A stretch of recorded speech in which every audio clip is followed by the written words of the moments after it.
Surat Vesu police સ્ટેશનના police constable Rajubhai નાયક નોકરી કરી ઘરે જઈ રહ્યા હતા તે સમયે સચિન ઓવરબ્રિજ ઉપર અકસ્માત નડતા મોત નીપજ્યું છે। સુરતમાં અકસ્માતો દિવસે ને દિવસે વધી રહ્યા છે ત્યારે આ અકસ્માતોનો ભોગ સામાન્ય લોકોની સાથે સાથે લોકોની સુરક્ષા કરતા પોલીસ પણ બની રહ્યા હોવાનું સામે આવ્યું છે।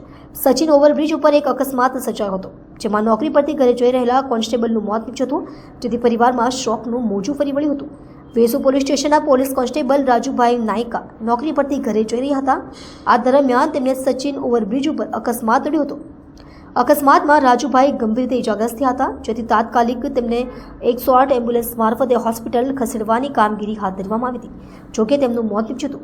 108 એમ્બ્યુલન્સ મારફતે અકસ્માતગ્રસ્ત રાજુભાઈ નાયકાને નવી સિવિલ હોસ્પિટલ લઈ જવામાં આવ્યા હતા જ્યાં તેમનું ટૂંકી સારવાર દરમિયાન મોત નીપજ્યું હતું। મૃતક પોલીસ કોન્સ્ટેબલ રાજુભાઈ નાયકા નોકરીની શિફ્ટ પૂર્ણ કરીને ઘરે પરત જઈ રહ્યા હતા ત્યારે અકસ્માતમાં મોત નીપજ્યું હતું જેથી પરિવારમાં શોકનું મોજું ફરી વળ્યું હતું। મારું નામ કસ્તુરભાઈ નાથુભાઈ પટેલ અને હું મારું પોતાનું વતન વાછાવડ છે। આ રાજુભાઈ ભાણાભાઈ મારા સગા ભત્રીજા થાય છે અને એ વેસુ પોલીસ સ્ટેશનમાં નોકરી કરતા હતા। ગઈ તારીખ 20 એમની નોકરી પૂરી થતાં એ પોતે પોતાની મોટરસાયકલ લઈ વાછાવડ ગામે આવતા તે દરમિયાન સચિન ઓવરબ્રિજ આગળ કોઈ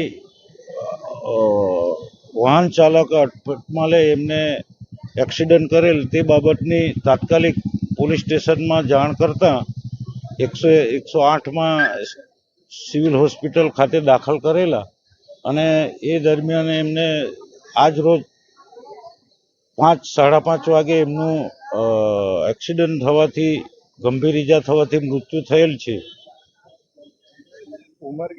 એને રાજુભાઈની ઉંમર 53 વર્ષ છે અને 1993ના ભરતી થયેલા છે અને હાલમાં એમને 2 છોકરા છે અને 1 છોકરી છે।